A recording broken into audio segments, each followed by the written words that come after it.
Hey guys, it's Darcy Lacouvé here. We're checking out the brand spanking new iPhone 5 versus the Galaxy Nexus. What's great about this particular comparison is that we have the latest version of operating system from Android, Android 4.1 Jelly Bean, with its lightning fast operation, Google Now, and a whole lot more baked in. And we also have iPhone 5 with the latest version of iOS, iOS 6, which obviously is supposed to be their latest and greatest operating system. What's interesting to see obviously is a lot of the features that were present in Android for some time now obviously have been baked in some fashion in terms of Facebook integration, other social sharing, and other little subtle improvements. But we still have no real true customization on iPhone, but for some people that's okay. Either way, platforms aside, let's just take a look at the specs. So first, let's start with the size. So for the Samsung Galaxy Nexus, we have a 5.33 inch tall, we have 2.67 inches wide, and we have a width of 0.35 inches. For the iPhone 5, we have 4.87 inches of height, we have a 2.31 inch of width, and we have a thickness of 0.3 inches. So 0.3 inches thick or thin for the iPhone 5 and 0.35 inches thick, for the Galaxy Nexus. Obviously the iPhone 5 is 0.05 inches thinner. Negligible to some, but comparably speaking, the iPhone 5 feels quite a bit thinner in the hand. In terms of the weight, the Galaxy Nexus is weighing in at 135 grams, making it a little bit heavier than the 112 grams of the iPhone 5. Now in terms of the processor, we have a TI OMAP 4460 dual-core 1.2 GHz in the Galaxy Nexus. Thankfully, due to the inherent architectural upgrades and the just general cleanup of the operating system with Jelly Bean Android 4.1, things are 60 frames a second, butter smooth. Project Butter has done wonders for the Galaxy Nexus. And if you've ever used a Nexus 7 or Galaxy Nexus with the JB, you know how fast and smooth it is. For the iPhone 5, they have a A6 processor, which they designed themselves. It's a dual core as well, just like the Galaxy Nexus, but it's only clocked at 1000 megahertz. So, 1200 megahertz dual core with older generation technology, ARM A9, versus A6 processor designed by Apple, dual core as well, but only 1000 megahertz. Performance-wise, both are comparable, though it should be noted that this is substantially more powerful, likely to be in the range of 2 times as powerful, thanks to the fact that they pretty much built the SoC themselves with help from ARM, borrowing some designs from ARM. Moving on to the RAM, both devices feature 1 gig of RAM, so they're on par there. Now, obviously, the most important thing about smartphones pretty much is the display, because it's what you look at, interact with, and it's how you see and toy with the device. Or work with it, depending. Toy, work, just joking. Anyway, we have a 4.65 inch display on the Galaxy Nexus with a resolution of 720 by 1280 pixels, giving a PPI of 316. On the iPhone 5, we have 4 inches diagonally with 1136 pixels, which is very irregular, mind you, but it's 1136 high and it's 640 wide, giving it a PPI of 326. So 326 PPI, pixels per inch on the iPhone 5, and PPI of 316 on the Galaxy Nexus, making them very, very close. And considering that you have a 4.65 versus 4, it's a fair trade-off. And quite frankly, I would really like to challenge anyone to be able to tell the difference in terms of seeing pixels, because when you get over 300 pixels per inch on a mobile device, it's impossible to see.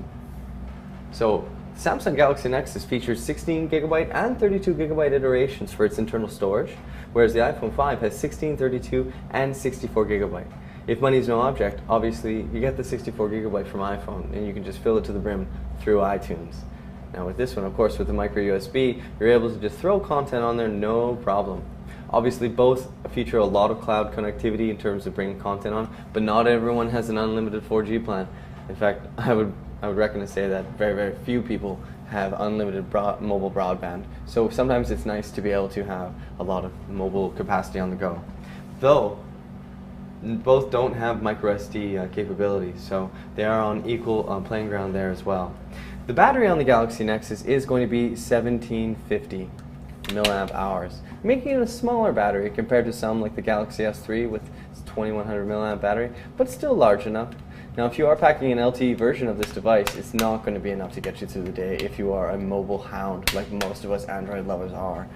So it's still, though, at 1750 milliamp hours, for its HSPA variant and 1850 milliamp hours for the LTE variant respectively, still larger than the 1400 milliamp hours present in the iPhone 5, though we have to subject more intensive testing to see how it holds up. But I would say that they would be comparable due to the fact that this has a 4.65 inch and this has a 4 inch, and this battery is roughly 25% larger. So anyway, in terms of the rear camera, this is an older generation device, and Google and Samsung received a lot of flack, but it is a 5 megapixel camera, whereas on the iPhone 5 we have an 8 megapixel camera. Now both do feature 1080p video recording, so that's not a problem. They both have autofocus and they both have LED flash. Either way, I would have to hand it to the iPhone. I do believe that the camera will likely produce better quality pictures than the Samsung Galaxy Nexus. Though, if you live in the States, you can get the Google Galaxy Nexus or the Samsung Galaxy Nexus for as low as $349, making it a very, very good price, particularly considering that it already has Android 4.1 Jelly Bean out of the box. So, moving on to the front-facing camera, for the Galaxy Nexus we have a 1.3 megapixel 720p video, and so for the iPhone we have a 1.2 megapixel, also capable of 720p video. Now, this one features NFC for Google Wallet functionality and for other things such as the ability to share contact with other Galaxy Nexus and NFC capable devices, whereby you can just tap them together and contacts are transmitted. NFC stands for near field communication. It's similar to Bluetooth, a lot more power efficient, but also shorter range. Other than that, we have LTE, HSDPA, HSPA capabilities for the Galaxy Nexus, depending on the iteration. Obviously features Wi-Fi and Bluetooth 3.0. Now this is an LTE capable device, also an HSPA capable device as well. It does have Wi-Fi and it does have Bluetooth 4.0, whereas this one only has Bluetooth 3.0. A small thing for some, but could be potentially a big thing. Bluetooth 4.0 does represent an architectural improvement over Bluetooth 3, so if you tend to stream music in the car a lot, you will have a higher bandwidth and more power savings with the iPhone 5. And also better audio transmission quality due to the fact that there is better data transmission with Bluetooth 4. So, let's just take a look here. Okay, so we have Google Now, which is the latest and greatest. We have Siri here. Okay. Who is the smartest person? Who is the smartest person that ever lived?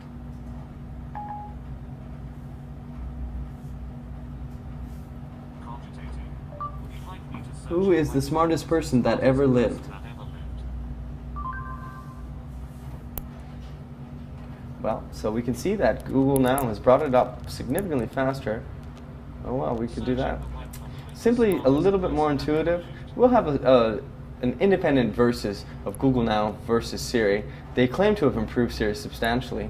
Another thing to remark on is see how brilliant and white the whites are on the iPhone 5. That's inherent due to the fact that this is an IPS LCD, which is capable of producing much whiter whites, whereas this is an AMOLED HD.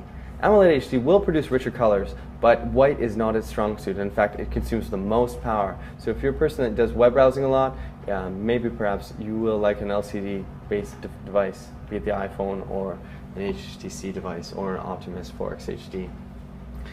What else? So, bring it down, obviously we have a micro USB, the ability to throw any kind of content you want on there, and through Google Play you can pretty much make this your computer. You can look at PDFs, you can Flash, gaming.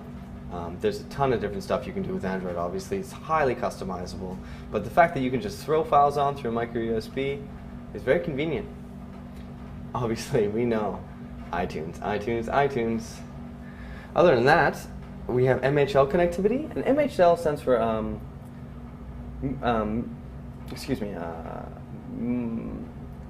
mobile high definition link. I might mix that up, I'm sorry, but either way it doesn't matter. The point is that this is capable of connecting to an HD TV with a small dongle, making it potentially capable of bringing it to a friend's house and you can just watch movies, just have them stream on an HD TV. You can do that too, but it also requires a very expensive dongle from Apple. Other than that, Galaxy Nexus hasn't been one of the best-selling devices, but you know, it didn't really have a strong marketing campaign, but it is a pure Google experience device, and that's why we have Android 4.1. Everyone's seen the advantages of having sort of a vertically controlled situation. Apple can push updates out to the devices quickly, So you're always going to have the latest and greatest version of their operating system. And with Galaxy Nexus devices, or Nexus devices in general, you will have the latest and greatest version of Android on there too. Moving on to that, we know the iPhone 5 has considerable demand behind it, and they sold over 2 million devices in less than 24 hours after launch, making it one of the best-selling devices in history, if not the best-selling. Now, let's just go and check out something cool. I've cleared the cache on both devices. I'm going to load up AndroidAuthority.com to see what loads faster. Now, so this is basically there we go, Android Authority. There we go, okay. Thank you. Okay. All right, here we go, guys. 3, 2, 1. Oops. I just have to hold that one down then. I can assure you this is not easy. Okay, here we go. 3, 2, 1, go. All right, we're off to the races. Who's going to win? Da, da, da, da, da. Okay. So it appears the Galaxy Nexus is in the lead. No, it's not. No, the iPhone 5 is winning.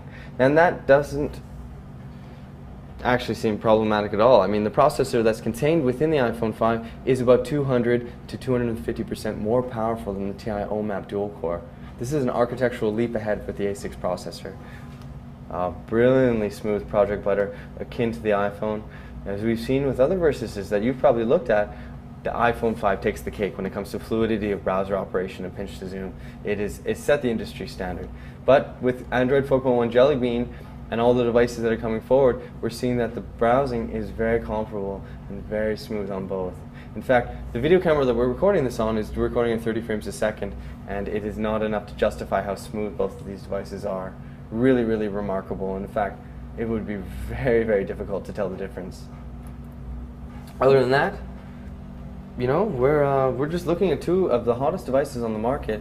There will be a new Galaxy Nexus. Rumors are already indicating that a Galaxy Nexus 2 is in the works to feature latest generation processing technologies, a high resolution display, better camera, and the latest version of Android on board. And that's when the real showdown will begin. For now, we have the iPhone 5, 4-inch profile, nice and thin, beautiful metallic body. And the Galaxy Nexus, obviously a larger device, but one of the best on the market still and loved by many. So this is our first look and versus of the Galaxy Nexus versus iPhone 5. Thanks for checking it out, guys. We hope you liked the vid. Leave us a comment below and let us know which one you like better. Hope you guys have a great day. Thanks for checking it out.